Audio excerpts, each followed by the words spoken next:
Voy a hablar sobre bloqueo y radiofrecuencia de cadena simpática torácica, realmente explicar algo del abordaje, algunas de las indicaciones y bueno, todo lo que tiene que ver con el procedimiento como tal.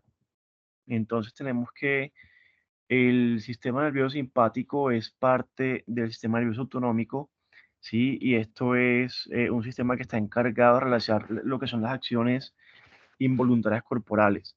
Este sistema nervioso simpático o toracolumbar, como también se le conoce, tiene su origen en la médula espinal entre segmentos medulares de C8 a L2, ¿sí? Y los centros neurales preganglionares están a nivel del asta intermedio lateral de la médula espinal. Entonces, una fibra que hace parte de esta cadena simpática tiene una fibra preganglionar, un ganglio y una fibra poganglionar, que es la que va finalmente al órgano efector. Entonces, tenemos digamos, dos componentes principales que son la cadena simpática paravertebral, que es el tronco simpático, y una cadena simpática prevertebral, que son todos, digamos, muchos de los ganglios o de los plejos que están susceptibles a em, ser intervenidos mediante algún tipo de simpatectomía, por ejemplo, los que son el plexo celíaco, ganglios mesentérico superior e inferior, faringeo, ¿cierto? Y específicamente la cadena simpática torácica son 12 ganglios pares, acá, pues a cada lado de la columna, ¿sí? Entonces recordemos que una neurona preganglionar que tiene su núcleo en el asta intermedio lateral, ¿sí? Va a hacer sinapsis. Esta es la primera vía puede ser hacer sinapsis en el ganglio del mismo nivel de la cadena simpática, ¿sí? Y va a regresar al nervio espinal a través de un ramo comunicante gris, ¿sí? Hacia el nervio espinal. Esto puede ir hacia algunas glándulas eh, de sudoración, en vasos sanguíneos, piel, en músculo esquelético. La segunda vía puede ser que la fibra preganglionar llegue, digamos, al ganglio, pero no haga sinapsis, sino que suba o baje por la cadena y haga sinapsis en otro ganglio, ¿sí? Que es de la misma cadena. Y la tercera vía puede ser que la fibra pase por el nervio espinal, vaya a la cadena simpática, de ahí suba o baje o se desplace o salga de la cadena sin hacer sinapsis en ningún punto de la cadena. Y usualmente son los ganglios tipo, por ejemplo, nervio esplácnico, que realmente lo que hacen es ir específicamente al órgano efector, ¿sí? Entonces, usualmente este es el mecanismo usado por los prevertebrales, ¿sí? Entonces, algo importante acá es que muchas veces las cadenas preganglionares simpáticas van a viajar con todo lo que tiene que ver con la inervación somática, ¿sí? Entonces, de ahí el concepto de que en algún momento en específico un bloqueo simpático nos puede de alguna forma ayudar con el dolor, ¿sí? Entonces, específicamente a nivel torácico, estos troncos simpáticos paravertebrales viajan en una dirección dorsolateral, ¿sí? Digamos al ladito, pero un poco más hacia atrás del cuerpo vertebral, justo por delante, o es decir, anterior a la apófisis transversa de cada nivel y posterior a la pleura. Un espacio muy estrecho, pero están más pegados al lado del cuerpo vertebral y hacia atrás.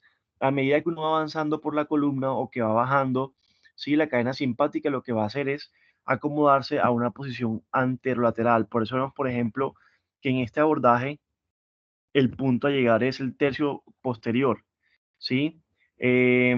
A diferencia de, por ejemplo, un bloqueo simpático lumbar donde el tercio anterior o la unión del tercio anterior con el tercio medio es el objetivo, ¿sí? Algo clave aquí es una variante anatómica que se llama las fibras de Cons. Estas fibras son ramas simpáticas postganglionares de estos ganglios simpáticos de T2 y T3 y algunas veces escriben de T4 que pueden tener conexiones al plejo braquial, ¿sí? Sin continuar o sin entrar nuevamente a la vía paravertebral normal. Entonces, este tipo de variante puede causar que una simpatectomía lograda a través de un bloqueo de ganglio estriado sea parcial. Sí, digamos que lo que se recomienda es cuando tienes un bloqueo parcial o un bloqueo que no funcionó, podría ser hacer un bloqueo simpático torácico, ¿sí? Em, algo que no describo, que no encontré como tal, pero bueno, ¿por qué T2 y T3? Uno tiene que ver con estas fibras de Cons, ¿sí? La segunda es la seguridad respecto al procedimiento, y es que si nos damos cuenta, al estar más dorsolaterales, nos alejamos un poco más de la pleura, ¿sí?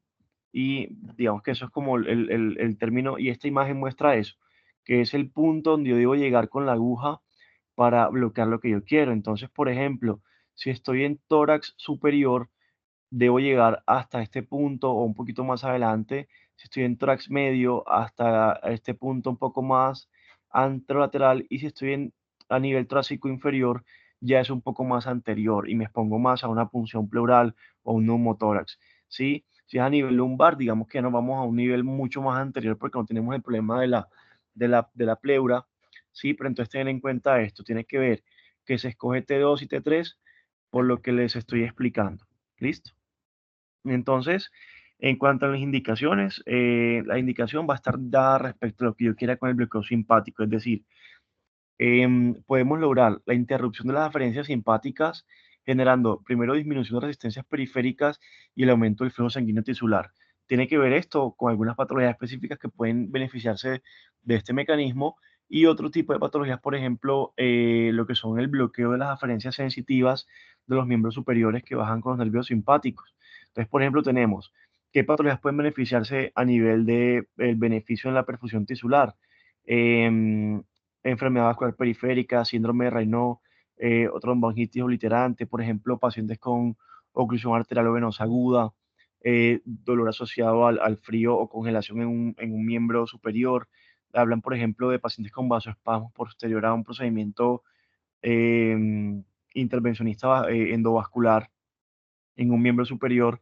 También, por ejemplo, lo que es en cuanto a la disminución de la contribución simpática eferente, dolor regional complejo 1 y 2, miembro fantasma, hiperhidrosis, que es una indicación pues muy frecuente, el peso neuralgia posherpética, y lo que es la disminución del aporte sensitivo aferente, ha llevado a que hay trabajos con dolor por mastectomía, que digamos ha perdido un poco el nicho en este tipo de patología porque pues se han inventado abordajes intertransversos y SPI que les ha ido muy bien, entonces, o incluso más selectivos a nivel periférico, no tan posterior o digamos a nivel anterolateral del tórax, ¿sí? Y creo que sí tiene todavía mucho en el dolor visceral en región torácica, sobre todo pacientes con dolor oncológico, ¿sí? Estas son algunas de las indicaciones descritas. Am, en cuanto a evidencia de cada una, no hay mucho. Ahorita les muestro algunos trabajos y algunas de las guías en cuanto a lo que es la evidencia. Entonces, estructuras a tener en cuenta y posibles complicaciones. Tenemos arterias, venas, nervio intercostal, puede haber sangrado, lesión nerviosa, inyección intravascular, está muy cerca del pulmón, con riesgo de neumotórax, puede haber inyección espinal, epidural, está muy cerca también la salida de las raíces espinosas, con posible lesión nerviosa o un bloqueo de un nervio somático. El conducto torácico puede estar también cerca, entonces puede haber riesgo de quilotórax. La vena ácigos puede generar sangrado, puede haber lesión traqueal o esofágica, el nervio vago puede generar algo de bloqueo o una reacción vasovagal, ¿sí? Eh, y importante tener en cuenta lo que es el consumo de anticoagulantes, ¿sí? Entonces, en cuanto a la técnica en específico, el procedimiento se debe realizar con el uso de proyecciones AP lateral y oblicua, ipsilateral hacia el lado que estamos haciendo el procedimiento. Algo importante que no describe algunos de los libros es tener en cuenta si debemos hacer todo, digamos, vamos a hacer hiperhidrosis de ambos lados o ambos miembros superiores, hacer ambos lados del mismo tiempo quirúrgico, ¿sí? El riesgo de neumotórax es de 1,5%, pero no sabemos si ese riesgo tenga que ver primero con que se realiza una única punción, si son dos punciones o si es ambos lados, ¿sí? Entonces, tener en cuenta eso, sobre todo depende del contexto donde estemos o la experiencia que tengamos respecto a hacer este tipo de procedimientos. Si no somos tan experimentados, pues yo creo que hacer un lado primero y hacer el otro después puede ser incluso lo más correcto en un momento en específico. Entonces, paciente en decúbito prono, paciente, bueno, una imagen AP para identificar nivel T2 y T3. Lo que se hace un poco es una inclinación cefálica, ¿sí? Buscando cuadrar los platillos terminales. Y en ese punto, después de que identificamos T2, T3, lo que vamos a hacer es una vista oblicua ipsilateral, ¿sí? Donde visualicemos el borde del cuerpo vertebral eh, o el cuerpo, el borde del cuerpo sobrepasa el borde de la lámina. Esto en algunas partes dicen entre 15 a 20 grados. Algunos docentes hablan de 10 grados o entre 5 y 10 grados. ¿Sí? Y por ejemplo, este libro de Stoiza refiere el procedimiento, realizarlo entre 3 a 4 centímetros la línea media a nivel torácico, ¿sí? Y importante identificar el borde cefálico de la costilla correspondiente y la apófisis transversa. Entonces vemos aquí, por ejemplo, T2, T3, que está un poco más borroso. Esto es una vista P. Aquí tenemos entonces T2, T3. Vemos las espinosas centradas, ¿sí? Vemos las láminas. Aquí están las apófisis transversas y están las costillas, los arcos costales. Em, Teniendo entonces esta imagen en T2, T3, lo que vamos a hacer un poco de inclinación cefálica, buscando que estén cuadrados esos platillos terminales, esos niveles, para que las agujas entren en el sentido del cuerpo vertebral, ¿sí? Em, Aquí vemos, por ejemplo, entonces ya un poco de desviación oblicua hacia el lado que queremos intervenir. Vemos T2, vemos T3, vemos las transversas, vemos las costillas y vamos digamos, a localizar lo que es la apófisis transversa y el cuerpo vertebral. Y justo en ese punto es el ingreso de la aguja. ¿Sí? Debe ser una visión muy en túnel, no podemos irnos muy lateral porque estamos en riesgo de neumotórax. Y digamos que el objetivo es tocar el cuerpo vertebral, ¿sí? Que es lo que nos va a dar, digamos, como tierra firme en algún momento en específico. Entonces, eh, cuando sale a vista coaxial es avance en túnel hasta tocar el cuerpo vertebral, ¿sí?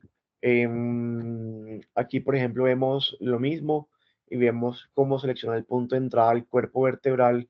Aquí está la transversa y está el arco llegando a la unión costo-transversa, ¿sí? Entonces, el procedimiento siempre que se realice de un lado debe ser realizado a niveles T2 y T3. Entonces, específicamente para la primera aguja, que sería por encima de T2, perdón, por debajo de la costilla de T2, vamos a buscar el tercer arco costal y el preso transverso a ese nivel y vamos a entrar por encima hacia el cuerpo vertebral de T2. Y para la aguja número 2, que es el nivel de T3, vamos a buscar la cuarta costilla y el preso transverso y nos vamos a ir hacia el cuerpo vertebral de T3. Entonces, abordaje en túnel y verificar apenas toquemos el cuerpo vertebral en vista lateral para evaluar la profundidad de la aguja. ¿Sí? Entonces, una vez que tocamos el cuerpo, lo que se va a hacer es pedir lateral y continuar hacia adelante jugando con la aguja. Es decir, primero chocamos, sacamos un poco el cuerpo con la curva de la aguja y volvemos a redireccionar hacia medial, buscando siempre que estemos entre el tercio medio y el tercio posterior, ¿sí? Digamos que la línea amarilla es el punto específico para el bloqueo y toda la zona sombreada que está aquí como en naranja va a ser el punto objetivo para la punta activa de la cánula de radiofrecuencia. Entonces, posteriormente a eso, Perdón, perdón, levanta la mano, es que no pondí el botoncito para levantar la mano. Yo te pregunto una cosa, es que en esa imagen, sí, Doc, Albert, ustedes pueden ver que las agujas vienen de abajo hacia arriba, como en una oblicua. Y Sí, supuestamente tú tienes es decir, las agujas no deberían venir de abajo hacia arriba y no de arriba hacia abajo. Me parece como casual que esa imagen corresponda a una cefálica, porque estarían digámoslo, más paralelas al, ¿cómo es? Al plato terminal, ¿cierto? Y si ves que están un poquito inclinadas hacia arriba, sí, bueno, no, de pronto no fue exactamente con un plato terminal exacto, pues con un plato terminal muy, ¿cómo es? Muy muy alineado limpio. probablemente, Sí, muy limpio, exactamente. Y ahí sí, está la clavícula que tapa mucho, ese es el problema. Mirar las vértebras de arriba y de abajo, o sea, de 5 o la de más arriba, ayuda a saber dónde está el borde anterior, porque ver el borde anterior a este nivel de T2 y T3 con los hombros interpuestos a veces es no muy, es tan muy, muy fácil. complicado. Sí, de acuerdo. Pero, perdón, Sí, en el libro dicen, por ejemplo, que si no ves muy bien el borde anterior, guíate por la línea imaginaria que hacen todos los otros cuerpos de abajo. Sí, que muchas veces es lo que lo va a ayudar a uno como a guiar el punto donde dejar la aguja, la referencia a las otras vértebras. correcto, sí. Entonces, por Y ejemplo, que aquí no esté vemos muy una vista, cefálica la aguja para no estar muy cerquita a la raíz de arriba. sí. También se puede dañar esa raíz. Eso. No, pero sabes que lo que pasa es que yo creo que quedan un poco cefálicas porque pues, varios libros hablan de entrar cefálico a la unión costotransversa del nivel inferior y dirigirse hacia el cuerpo objetivo. Sí, entonces yo creo que como entrar desde abajo es lo que le da de pronto esa dirección un poco cefálica. Sí, Eh, pero como tú dices que debe ser Vision Tunnel, si, sí, si, claro, tú, si tú tienes una cefálica y estás entrando desde abajo hacia arriba, no vas a ver Vision Tunnel. claro, La Vision Tunnel es no quedó cuando tan tú vas alineado. paralelo exactamente. Sí, de acuerdo. Bueno, entonces lo que recomiendan finalmente es una vista P, ¿sí? Y antes de hacer el bloqueo, aspirar, por ejemplo, un bloqueo diagnóstico, aspirar líquido, inyectar de 1 a 2 ml de contraste no iónico.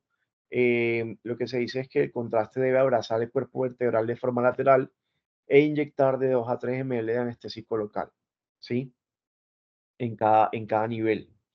Para neurolisis química es igual el procedimiento, pero inyectar 2 ml de fenol al 6 o al 10% por cada nivel. Y para neurolisis por radiofrecuencia, siempre tener en cuenta lo que es la estimulación sensorial y motora sensitiva a 50 Hz hasta 1 voltio y motora 2 Hz hasta 1,5 o 2 voltios. ¿Sí? Si el paciente informa que hay estimulación o contracciones, ya sea en el brazo o en el pecho, lo que tienes que hacer es avanzar un poco o redirigir la aguja porque estamos entonces muy cerca o más cerca al foramen que al objetivo donde deberíamos estar. Em, un dato que me pareció interesante es esto, y es que cuando hay estimulación a 0,2 milivoltios, em, se corresponde a 1 milímetro de distancia del nervio. Si tenemos, por ejemplo, estimulación a 1 milivoltio, la aguja está a 5 milímetros, ¿sí? Que es un dato más como algo técnico. Y Sí, excelente. importante inyectar anestésico local de 2 a 3 ml antes de la radiofrecuencia y bueno, hacer radiofrecuencia lativa 60 a 90 segundos, 80 grados y posteriormente girar la aguja a 180 grados para hacer otra lesión, ¿sí?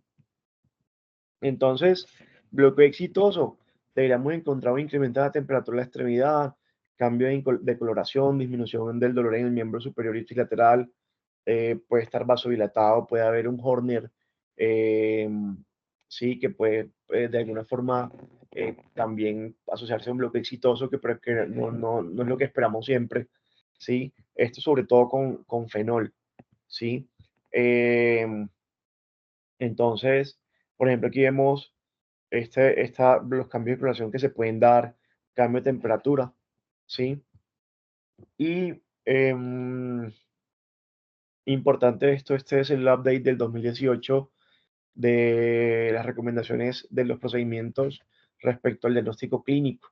Entonces, por ejemplo, algunas patologías específicas, como son el fenómeno de Raynaud, ¿sí? Donde hablan de radiofrecuencia de T2 y T3 y termolesión de T2 con aplicación de fenol, tiene una evidencia o recomendación muy débil, ¿sí? Pero no en contra, o sea, podría usarse o sopesar el uso de esta técnica. Por ejemplo, en dolor isquémico de extremidades, puede haber simpatectomía, una recomendación muy débil, incluso aquí tiene más evidencia lo que es la estimulación espinal en dolor regional complejo, que se podría utilizar mucho siguiendo el precepto de todo lo que es el bloqueo de la eferencia simpática, ¿sí? Y por lo mismo que hacemos en el estrellado, por ejemplo, lo que son bloqueos torácicos T2, T3 con ROPI y transinolona, tiene una evidencia débil, ¿sí? No está en contra, ¿sí? Entonces, podría utilizarse, ¿sí?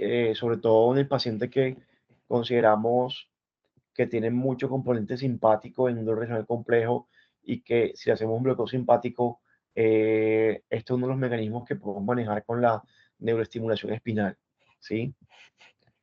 Una de las patologías más estudiadas respecto a esto, como decía, es el dolor regional complejo. Entonces, tenemos lo que es radiofrecuencia, los efectos clínicos de radiofrecuencia pulsada al ganglio torácico simpático versus la cadena simpática cervical. Y lo que hicieron fue comparar de forma retrospectiva los efectos clínicos de la pulsada a nivel torácico y pulsada en cadena cervical. 7 casos torácicos, 10 casos cervicales y evaluaron el dolor antes y una semana después del procedimiento, la temperatura posterior al procedimiento y la duración del efecto, además de la satisfacción del paciente de forma autodescrita.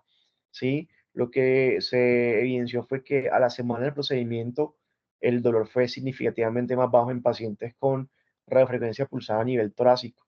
¿Sí? Y la duración fue mayor a pesar de que nos escriben como una duración máxima, dicen que fue mayor, ¿sí? Y que probablemente la refrecuencia pulsada a nivel torácico sea mejor que a nivel cervical. Vemos aquí, por ejemplo, mm, estas imágenes, aquí vemos el Perdón, contraste. Albert, le- Hola, Doc. levanto la mano un minuto, levanto la mano un minutico para preguntarte una cosa. Ellos hicieron pulsada, saber si le pusieron anestésico local después o antes. No Profe, se sabe, ¿cierto? sí, al ser pulsada, pues no ponían anestésico No local. colocan anestésico local. No, Algunas personas lo colocan después. sí. Sí, pero ellos describían que Pero ahí no describen, no, regularmente no profe, no. describen.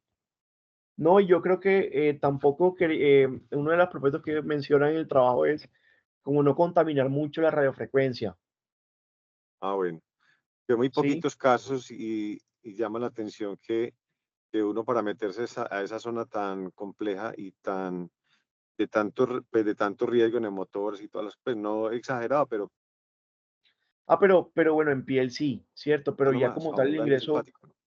claro, a nivel ya en el punto de la radiofrecuencia no colocaban anestésico local, Ah, sí, bueno, pero igual, listo. claro, todo eso molesta. Esta es la No, tablita no, más yo no importante del solo eso, trabajo. sino porque pueden alterar los resultados, decir que sí mejoró y probablemente haya sido un bloqueo simpático por químico y no por es decir, no por el Y no por la efecto directo de la radiofrecuencia. radiofrecuencia. Sí, entonces, por ejemplo, aquí vemos la escala numérica antes de la refrecuencia pulsada, sin cambios en, pues, una P sin significancia.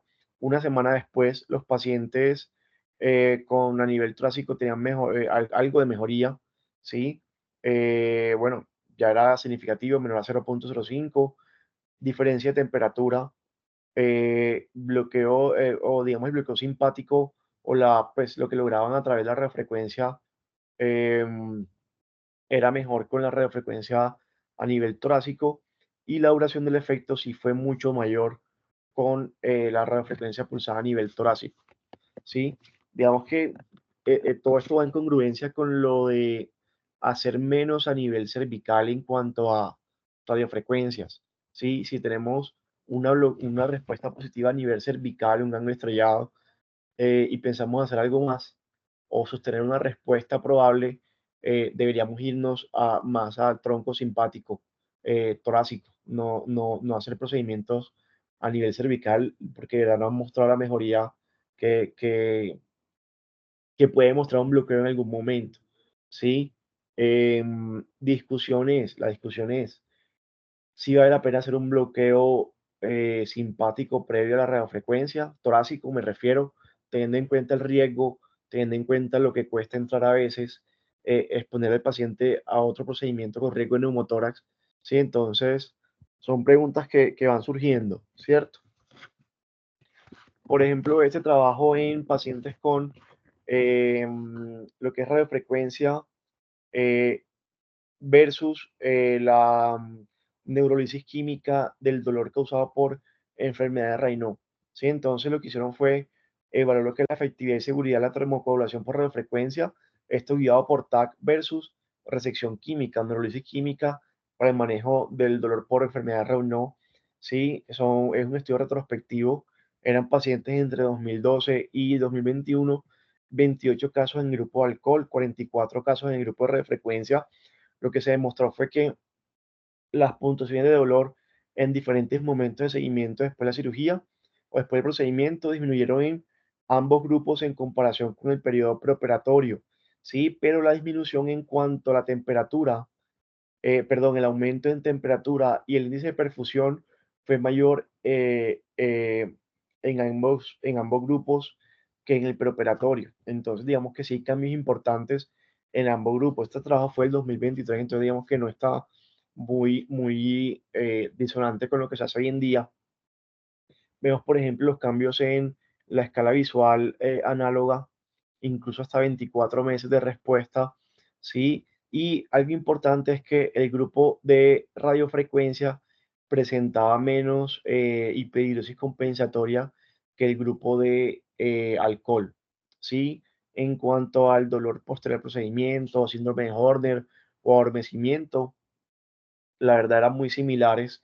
La calidad de vida que referían los pacientes era mejor después del grupo de radiofrecuencia, ¿sí? Y la conclusión es que la neurolisis química y la radiofrecuencia del nervio simpático torácico proporcionaron buenos resultados en el manejo. Sin embargo, el grupo de radiofrecuencia fue mejor tanto en tasa o tuvo menos complicaciones y tuvo mejoría en la calidad de vida mayor respecto al grupo con alcohol. Sí, realmente, si nos ponemos a mirar números en cuanto a evidencia, puede que no encontremos una recomendación clara para algunas patologías en específico, pero pues es una herramienta que podemos utilizar en algún momento. Listo. Entonces eso era todo.